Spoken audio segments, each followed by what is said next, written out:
کی راہ میں نہیں کرے. تم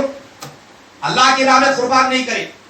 میں بولوں گا یہاں پر بیٹھ کر مجمع میں جتنے موجود ہیں سیریل وائز اپنے اپنے نام لے لو. قربانی کس کے نام پہ ہوئی؟ کس کی قربانی ہوئی بتاؤ؟ جلیل بھائی بولے میں اپنی دیا, قادر بھائی بولے میں اپنی دیا, روف میاں بولے میں اپنی دیا, جی عارف بولے میں اپنی, سراج بولا میں اپنی, سمیع, ہر کوئی یہاں پہ جتنے موجود ہیں ہر کسی کی زبان سے یہ آ رہا ہے کہ میں اپنی قربانی دیا. پھر مشرک نہیں ہوا؟ یہ قربانی دے کے مشرک نہیں ہو گیا. رب تو یہ چاہتا ہے کہ میرے نام پہ قربانی ہو, تو بتاؤ مجھے اس کے نام پہ قربانی کیسے دو گے؟ کیسی قربانی دو گے اس کے نام پہ؟ صرف بسم اللہ اللہ اکبر بول دیے تو ہو گیا؟ وہ تو جانور ذبح کرتے وقت بسم اللہ اللہ اکبر بول رہے. ارادہ کیا ہے تمہارا؟ ارادہ تم کو بتا رہا ہے. اس ارادے کو ٹٹولو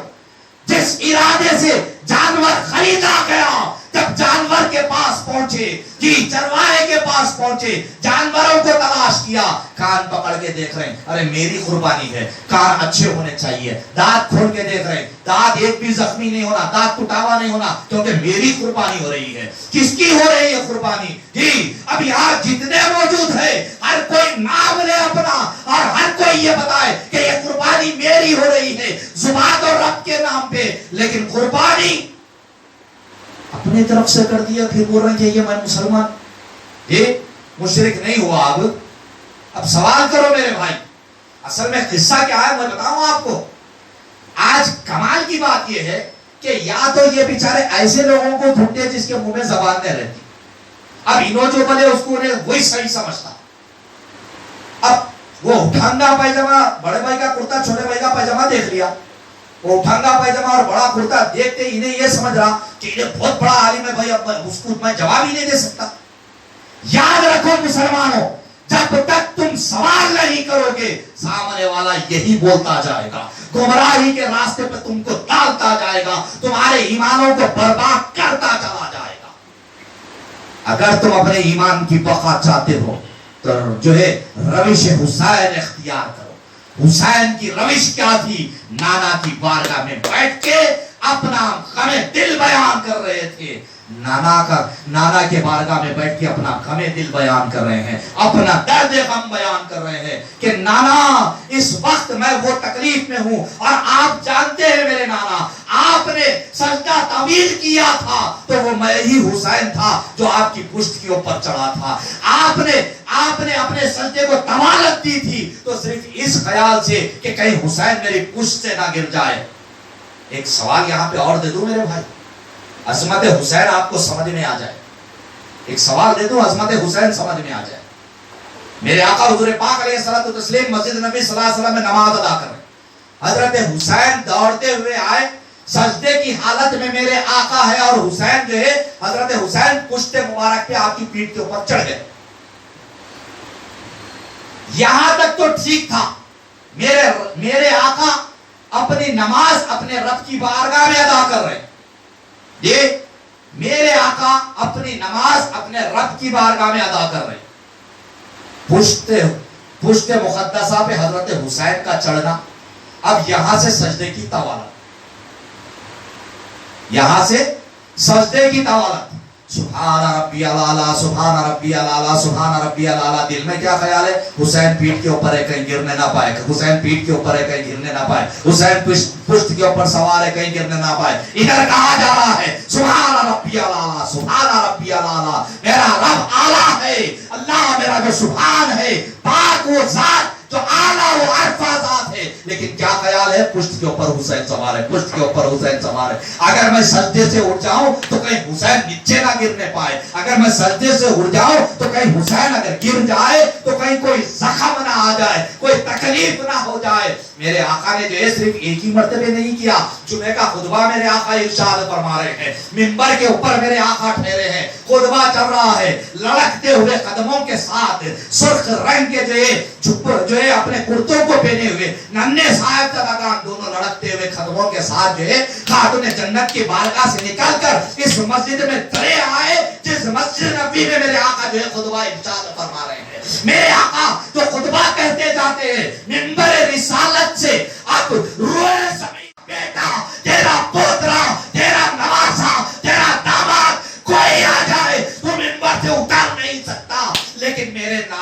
میرے آقا کی وہ ذات مقدسہ جو خطبہ ارشاد فرما رہے ہیں، لیکن حضرت حسین کا حضرت حسنین کریمین کا آنا دیکھنا تھا، خطبے کو منقطع کر دیا اور جا کر دونوں نوازوں کو اٹھا لیا، لے کے آ کے منبر کے اوپر پھر بیٹھ گئے، کچھ دیر کے لیے تخفیف کر دی۔ آج خطیب جو تخفیف کرتا ہے نا، وہ اپنے محلات کو دیکھ کے خوش رہا ہے، امام اعظم ابو حنیفہ اس کو دیکھ رہے ہیں کہ حیرت کی انتہا ہے کہ مولا میں اس شخص کو جانتا ہوں، خواب میں یہ کہہ رہے ہیں کہ مولا میں اس شخص کو جانتا ہوں، یہ تو بڑا شرابی تھا، اس کو یہ انعامات اکرامات کیسے مل گئے، یہ جاو منصب اس کو کیسے مل گیا، یہ سرخ محلات اسے کیسے عطا کیے گئے۔ نیند سے بیدار ہو جاتے ہیں، فجر کا وقت ہوا، نماز پڑھ لی، اب فوری تلاش کر کے اس کے گھر پہ پہنچ گئے، دستک دی تو اندر سے خاتون کی آواز آئی، تو آپ نے پوچھا کہ جو ہے تیرے شوہر کا حال بیان کر، تو خاتون کہتی ہے کہ وہ انتقال کر گیا، تو امام اعظم فرماتے کہ اسی بات کا تو مجھے علم ہوا تبھی تو تیرے پاس آیا کہ وہ تو انتقال کر گیا، لیکن میری نگاہ میں میرا جتنا نالج ہے اس حساب سے وہ ہر روز شراب میں نوشی کیا کرتا، شراب پیا کرتا تھا ہر روز۔ آج میں نے یہ دیکھا کہ وہ جنت میں سرخ محلات کے سامنے باغیات میں ٹہل رہا ہے، تو یہ مقام و مرتبہ اسے کیسے مل گیا، یہ جاننے کے لیے میں جب تحقیق کیا تو تجھ سے پوچھنے کے بارے میں لوگوں نے کہا تو میں فوری تیرے پاس آ گیا، بتا تو صحیح اس کا کیا عمل تھا، عمل کیا تھا جس پہ اللہ نے یہ انعام دیا۔ خاتون یہ کہتی ہے کہ کوئی ایسا خاص عمل تو مجھے یاد نہیں، میں نے کئی سال اس کے ساتھ زندگی گزار دی، لیکن ایک معمول شادی کے دن سے انتقال کے دن تک دیکھتی رہی، جب صبح اٹھ کے غسل کرتا تو قرآن پہ ہاتھ رکھ کے یہ کہتا کہ خدایا تیرا کلام پڑھنا مجھے نہیں آتا، لیکن میرا دل اس بات کی گواہی دیتا ہے کہ یہ جو ہے وہ حق ہے، یہ جو ہے وہ حق ہے، میں جانتا نہیں کہ اندر کیا ہے، لیکن تیرا کلام ہے تو سچا ہے مولا۔ یہ جو ماننا تھا، امام اعظم کی زبان سے تکبیر نکل جاتی ہے، نعرے تکبیر کی صدا دیتے ہیں امام اعظم، اور فوری فرماتے ہیں کہ بے شک اللہ نیتوں کا دیکھنے والا ہے۔ تو ہم کسی ولی کے پاس جا کے شرک نہیں کرتے میرے بھائی، امام علی مقام علیہ السلام سے ہماری محبت ہم کو مشرک نہیں بناتی بلکہ ہم کو غلام بناتی ہے امام علی مقام علیہ السلام کا۔ ولید کا خط لکھنا ہوا، میرے آقا امام علی مقام علیہ السلام ولید کے ان خطوں کو پڑھنے کے بعد نانا کے پاس آئے، عشاء ادا کی، کچھ دیر کے لیے نانا کی بارگاہ میں بیٹھ گئے اور مزار سے چمٹ کر زار و خطار رونے لگے اور کہنے لگے کہ نانا جان، میں وہی حسین ہوں جس کے لیے آپ نے اپنے سجدے کو طوالت عطا کی تھی، میں وہی حسین ہوں جس کو آپ نے اپنے کھندے کے اوپر اٹھا لیا تھا، میں وہی حسین ہوں جس کے حلق کو آپ محبت کے ساتھ چما کرتے، میں وہی حسین ہوں جس کے بچپنے میں لڑک پن میں کہیں تکلیف نہ ہو جائے اس کے لیے آپ نے خطبے کو منقطع کر دیا تھا، میں وہی حسین ہوں جو آپ کے جو ہے جگر بطول کا جو ہے بیٹا ہوں، میں وہی حسین ہوں جو آپ کے علی کا بیٹا ہوں، یا نانا جان میں وہی حسین ہوں جو حسن مجتبی کا بھائی ہوں، لیکن آج جو ہے مجھے آپ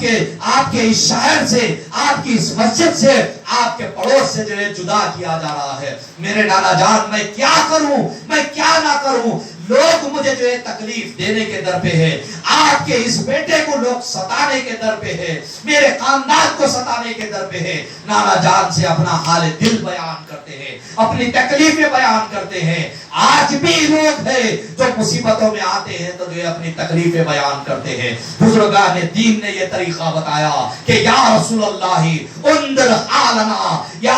حبیب اللہ اسمع قالنا، اننی فی بحر ہم مغرق، خذ یدی سہل لنا اشکالنا، غریبا بے نوایم خاک سارم، یا رسول اللہ الہی رحم فرما مصطفیٰ کے واسطے، یا رسول اللہ کرم کیجئے خدا کے واسطے، مشکلیں حل کر شے مشکل کشا کے واسطے، کربلا رکھ شہید کربلا کے واسطے۔ بزرگوں نے ہمیں یہ تعلیم دی کہ ہم ان باتوں کے ذریعے سے اپنے رب کو منانے کی کوشش کریں، یہ طریقے سے جو ہے ہم اپنے رسول کو منانے کی کوشش کریں، اپنے احوال، اپنے حالات، اپنی تکلیفیں، اپنی مصیبتیں، اپنے جو ہے آنکھوں کے آنسو اپنے نبی کی بارگاہ میں رکھے، اپنے رسول کی بارگاہ میں رکھے۔ یہ طریقہ جو حسین ابن علی نے جو ہے نانا کے دربار میں رکھا کہ نانا جان یہ مصیبت کی گھڑیاں ہیں، یہ تکلیف کی گھڑیاں ہیں، یہ کہتے کہتے جو ہے آپ کو آنکھ لگ جاتی ہے،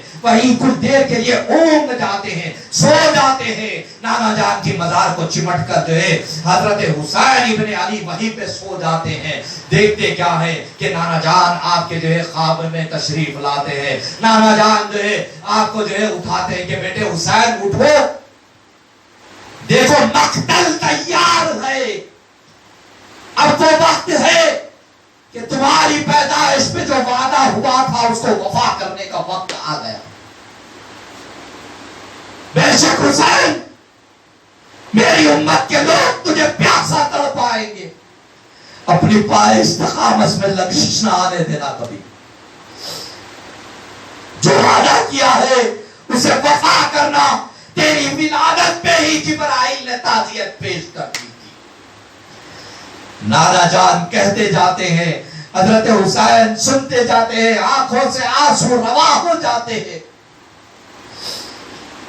کائنات ساکت ہے اس منظر کو دیکھ کر۔ عزیزان ملت اسلامیہ، میں نے اپنی پہلی ہی تقریر میں یہ بات کہی تھی کہ ہر واقعے کو حب اہل بیت کے ذریعے سے سننا۔ سوچو اس وقت نانا کی بارگاہ میں، ارے ہم تو امتی ہیں، تکلیف ہوتی ہے تو یا رسول اللہ کہہ کر چلا لیتے ہیں، تکلیف ہوتی ہے تو یا رسول اللہ کہہ کر تمہیں پکار لیتے ہیں، اگر ٹھوکر بھی لگ جائے تو یا رسول اللہ کی صدا دے لیتے ہیں، امتی ہے ہم تو۔ ارے وہ تو نواسے تھے، وہ تو جو ہے گود میں کھیلی ہوئی ذات تھی، وہ تو کھانے پہ چڑھی ہوئی ذات تھی، وہ تو جسم مصطفیٰ سے چمٹی ہوئی ذات تھی، مصطفیٰ جان رحمت کا خون تھا، اس خون کے اوپر ظلم ڈھانے کا ابتدا یزید نے ملک شام سے کر دی تھی۔ آج ہماری یزید کو بچانے کی کوشش کرتے ہیں۔ آپ چاہے اپنے آپ کو کتنے بھی بڑے مبلغ کہو، مبلغ اسلام کہو، سینکڑوں کا کتنا بھی کروڑ جمع کر لو، کتنی بھی پبلک کو جمع کر لو، یاد رکھو عزیزان ملت، اللہ تمہاری نیتوں کو دیکھتا ہے۔ میرے آقا حسین نانا کی باتیں سن کر جو ہے بس رونے لگے اور نانا سے چمٹ کر کہنے لگے کہ آپ کا یہ بیٹا بے یار و مددگار ہے، اس وقت تکلیف اور مصیبت اس کے در پہ کھڑی ہے، بلائیں اس کے انتظار میں ہیں، مصیبتیں بلائیں اس کے انتظار میں ہیں۔ نانا سے اثناء گفتگو حسین ابن علی جو ہے نانا جان کا چہرہ دیکھ رہے ہیں اور نانا جان کا چہرہ جو ہے سرخ ہونے لگتا ہے۔ ایک اس کے بعد جو ہے نانا جان کا چہرہ اور لباس مقدس کے اوپر کچھ گرد نظر آنا شروع ہو جاتی ہے۔ حضرت حسین پوچھتے ہیں کہ نانا جان آپ کی یہ کیفیت کیسی؟ نانا جان بشارت میں ارشاد فرماتے کہ حسین یہ اس جائے مقتل کی مٹی ہے جو گرد بن کر میرے پاس آ گئی، جس جگہ پہ تجھے قتل کیا جائے گا اس مقتل کی مٹی ہے جو گرد بن کر میرے پاس آ گئی۔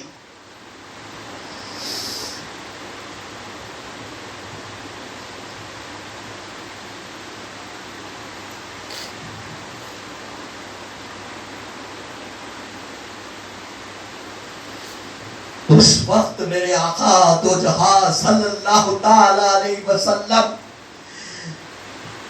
اس دعا کو ضرور یاد کرے ہوں گے جو دعا آپ نے امت کے حق میں کی تھی.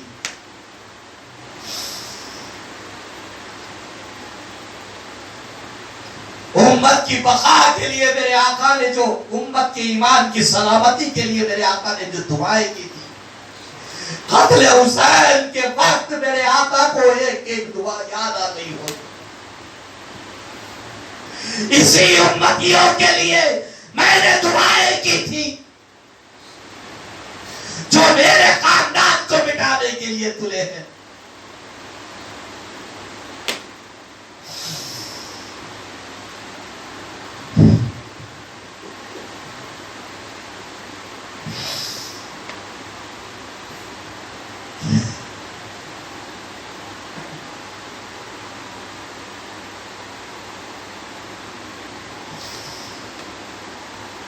صبر و رضا کے پیکر حسین ابن علی نانا کی بارگاہ میں مزار مقدس کو چمٹے ہوئے اپنی آنکھوں میں آنسو لیے ہوئے کچھ دیر اور وہاں پہ تکلیف کرتے ہیں، رکتے ہیں، خاموشی اختیار کر لیتے ہیں، واپس آ جاتے ہیں. دوسرے دن پھر رات جو ہے پھر نانا کی بارگاہ میں حاضر ہوئے، نماز ادا کی، پھر نانا کی بارگاہ کے پاس اپنا درد دل بیان کرنے کے لیے بیٹھ گئے.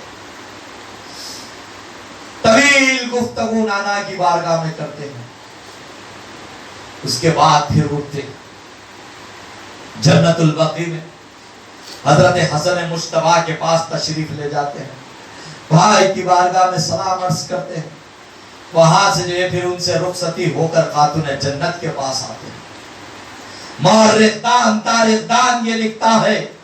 ماں کے پاس آ کے ماں کے پائن کی طرف ٹھہر کر ماں سے یہ کہتے ہیں کہ ماں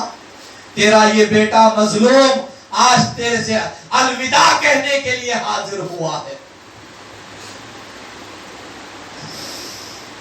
الوداع کہنے کے لیے حاضر ہوا ہے تیرا یہ بیٹا. قسم خدا کی مورخ دان لکھتا ہے خاتون جنت کی بارگاہ سے یہ صدا آئی کہ اے حسین مظلوم، اللہ کی تیرے پہ بھی سلامتی ہو، تجھ پہ بھی خدا کی سلامتی ہو. حسین مظلوم کی صدا آئی،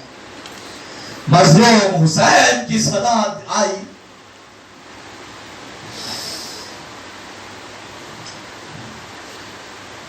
عزیزان محترم، ماں کا کلیجہ کتنا تڑپا ہوگا اس وقت. بیٹے کو فدا کر رہی ہے ماں،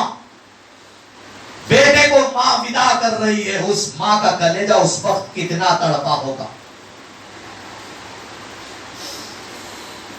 جس بیٹے کے کھیلنے پہ میرے آقا حضور پاک علیہ الصلوۃ والتسلیم ارشاد فرماتے ہیں کہ اے حسن حسین کو چت کر دو، اے حسن حسین کو پکڑ لو، اے حسن حسین کو پکڑ لو. تو یہی وہ خاتون جنت ہے جو کہتی ہے کہ بابا جان، اے اللہ کے رسول، آپ حسن بڑے ہیں تب بھی یہ کہہ رہے ہیں کہ حسن حسین کو پکڑ لو. تو میرے آقا فرماتے ہیں کہ جبرائیل امین بھی موجود ہے اور حسین سے یہ کہتے ہیں کہ حسین حسن کو پکڑ لو، حسن کو پکڑ لو، حسن کو پکڑ لو. جبرائیل امین جو ہے حضرت حسین کے جو ہے مددگار، حضرت حسین سے جو یہ کہتے ہیں کہ جو ہے اپنے بھائی حسین کو پکڑ، حسن کو پکڑ لو. ویسا بیٹا اپنی ماں سے رخصتی چاہتا، اپنے ماں سے رخصتی چاہتا. ماں کون سے دیدہ نم جو ہے ان کو جو ہے ودا کری ہوں گے. عزیزان ملت اسلامیہ، یاد رکھو، اگر کوئی یہ سوال کرے کہ کیا جو ہے خبر کے اندر باقی رہیں گے، کیا خبر کے اندر باقی رہیں گے، تو یاد رکھو وہ احادیث کریمہ ان کو سناؤ کیونکہ آپ کے علم میں اضافہ ہو. ان کو وہ احادیث کریمہ آپ سناؤ جو نبی کے جسم کو، نبی کا جسم اگر کسی کو چھو لے تو اللہ دوزخ کی آگ اور قبر کی مٹی کو اس کے اوپر حرام کر دیتا ہے، اور قبر کی مٹی اس جسم کو چھو نہیں پاتی. تو یاد رکھو خاتون جنت میرے آقا کے جسم کا ٹکڑا ہے، قبر کی مجال نہیں ہے کہ خاتون جنت کے جسم کو چھو لے. آج بھی نہیں، قیامت تک کے لیے خاتون جنت کا جسم مقدس باقی ہے اور باقی رہے گا، باقی ہے اور باقی رہے گا۔ اللہ آج ولیوں کے جسموں کو باقی رکھا یہ بتا رہا ہے، جو نبی کے دین کے اوپر جو مضبوطی سے قائم رہے، جو نبی کے دین کی بقا کے لیے اپنے آپ کو پیش کر دیا، جو نبی کے دین کو پھیلانے کے لیے اپنے آپ کو پیش کر دیا، جنہوں نے لوگوں کو رائے ہدایت دی، اللہ نے آج تک ان کے جسموں کو باقی رکھا۔ صحابی رسول کے جسموں کو یوٹیوب پہ ہم نے خود دیکھا کہ جو ہے کسی صحابی رسول کے خبر مقدس میں جب پانی آ گیا تو آپ کی خبر کو کھولا گیا تو صحابی رسول کے جسم کو دھکا نہیں لگا، تو وہ تو صحابہ تھے، یہ تو خاتون جنت ہے، میرے نبی کے جسم کا ٹکڑا ہے۔ میرا ایمان و یقین یہ ہے کہ اللہ قیامت تک باقی رکھے گا۔ تو بے شک خاتون جنت اپنے بیٹے کو کن اشک بھری آنکھوں سے ودا کرے ہوں گے، کون سی اشک بھری آنکھوں سے ودا کرے ہوں گے، اور کتنی تڑپ ہوگی اس وقت کہ میرا بیٹا اس سمت جا رہا ہے جو آپ کی آخری منزل ہے، جو وہ سمت جا رہا ہے جو آپ کے لیے قتل گاہ بنائی گئی ہے، وہ سمت جا رہا ہے جہاں پہ آپ کے جسم سے آپ کے سر کو الگ کیا جائے گا، اس روش پہ اس سمت میں جا رہا ہے جس سمت میں آپ کے سر مقدس کو نیزے پہ اٹھایا جائے گا، اس سمت میں جا رہا ہے جس سمت میں آپ کے جسم پہ کھوڑے دوڑائے جائیں گے، اس سمت میں جا رہا ہے جس سمت میں آپ کے جسم پہ جو ہے تلواروں اور نیزوں کے نشانات ہوں گے، اس سمت میں جا رہا ہے جہاں پہ آپ کے جسم مقدس کو بے یار و مددگار کیا جائے گا، اس سمت میں جا رہا ہے جس سمت میں جو حسین کے بعد اس کے خاندان کو تباہ کیا جائے گا، اس سمت میں جا رہا ہے جس سمت میں جو ہے آپ کے ننھے علی اصغر کو شہید کیا جائے گا، اس سمت میں جا رہا ہے جس سمت میں جو ہے آپ کے علی اکبر جواں سال کو شہید کیا جائے گا، اس سمت میں جا رہا ہے جس سمت میں آپ کے بھتیجے قاسم کو شہید کیا جائے گا، اس سمت میں جا رہا ہے جس سمت میں آپ کی بہن زینب کو جو ہے لوگ ستائیں گے، اس سمت میں جا رہا ہے جس سمت میں آپ کے بھائی حضرت عباس کو جو ہے دونوں کاندھوں سے معذور کر دیا جائے گا، اس سمت میں جا رہا ہے جس سمت میں جو ہے حضرت عباس کو شہید کر دیا جائے گا، اس سمت میں جا رہا ہے جس سمت میں حضرت سکینہ پیاس کے لیے تڑپے گی، اس سمت میں جا رہا ہے جس سمت میں خانہ والے اہل بیت کے خیموں کو جلایا جائے گا، اس سمت میں جا رہا ہے جس سمت میں جو ہے ایک ایک خطرہ آگ کے لیے تڑپایا جائے گا، اس سمت میں جا رہا ہے جس سمت میں جو ہے میرے بیٹے کے جسم سے سر کو جدا کیا جائے گا، نیزے پہ اٹھا کر لوگ جو ہے اس کے خلاف جو ہے باتیں کریں گے۔ سزائے ملت یاد رکھو خاتون جنت کی تڑپ کو، یاد رکھو امام عالی مقام کی تڑپ کو، جو تڑپ امام عالی مقام کی تھی کہ نانا کے پڑوس سے آپ کو جدا ہونا ہے، دوسری شب بھی واپس ہو گئے، تیسری شب پھر آئی، نانا کے دربار میں پھر حاضر ہوئے، اپنا حال دل بیان کیا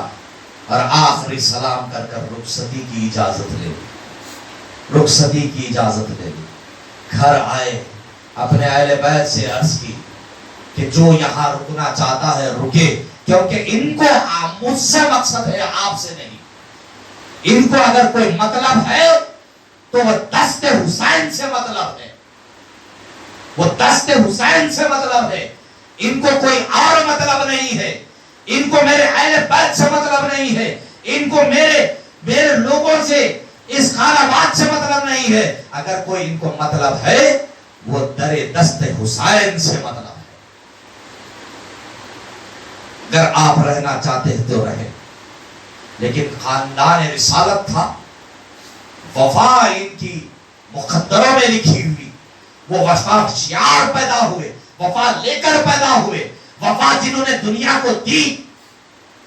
وہ وفادار گھر تھا، بڑے ہاشم وفاداری کا پیکر، پورے کے آپ کے بعد دنیا میں جینے کا کوئی مزہ نہیں ہے، ہم آپ کے ساتھ ہی چلیں گے، 72 نفوس قدسیہ، وہاں سے جو ہے ساز و سامان لیے، تھوڑا بہت ساز و سامان لیے، اونٹوں کے اوپر لاد دیا، خواتین کو اونٹوں پہ سوار کر دیا گیا، اور جو ہے ایک ایک اہل بیت کا مرد فرد جو ہے خاتونوں کو جو ہے اونٹوں پہ بٹھا کر رکاب تھامے ہوئے جو ہے اب وہ سمت بڑا جس سمت کو مکہ المکرمہ کہتے ہیں، اور یہ 4 شعبان المعظم 60 ہجری کا دن تھا۔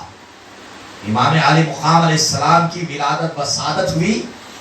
5 شعبان المعظم 4 ہجری میں،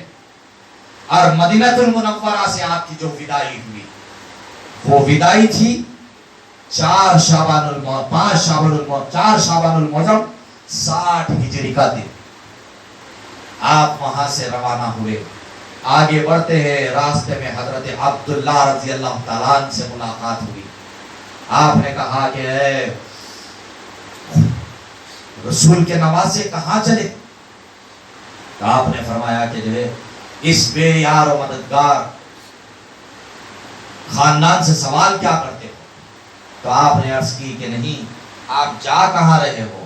کس سمت میں جا رہے ہو؟ تو آپ نے فرمایا کہ جو ہے میں مکے کو جا رہا ہوں۔ تو آپ نے فرمایا کہ آپ نے بہترین ارادہ کیا، آپ مکے ہی چلے جائے، کیونکہ وہاں خاندان رسالت کے لوگ بھی ہیں، اور وہاں جو ہے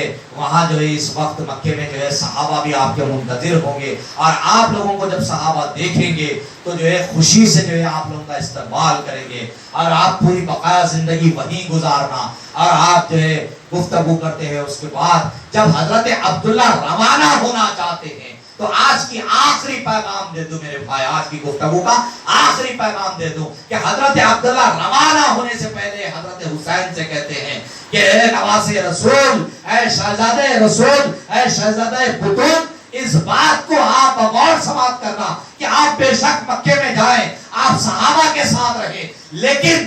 کبھی کوفہ کا ارادہ نہ کرنا، کبھی کوفہ کا اپنا ارادہ نہ کرنا، کیونکہ یہ کوفہ وہی قوم ہے جنہوں نے آپ کے بابا کو ستایا تھا، بیچ بھور میں چھوڑ دیا تھا۔ یہ کوفہ وہی مقام ہے جہاں پہ آپ کے بھائی حضرت حسن کے اوپر جو ہے خنجر سے حملہ کیا گیا تھا، لیکن اللہ نے فضل کیا کہ وہ خنجر آپ کو چھو نہیں پایا۔ یہ وہی لوگ ہیں جو وفاداری کی بات کریں گے لیکن دھوکہ ان کی نس نس میں بسا ہے۔ یہ وہی لوگ ہیں جنہوں نے حضرت علی مرتضیٰ کو جو ہے وہاں آنے کے لیے کہا تھا، آپ اس سمت نہ جانا، آپ کوفہ کا قصدن ارادہ نہ کرنا۔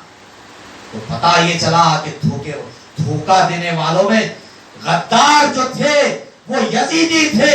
تو دھوکہ دینے والے دھوکے باز اگر کوئی تھے تو وہ کوفہ کے لوگ تھے،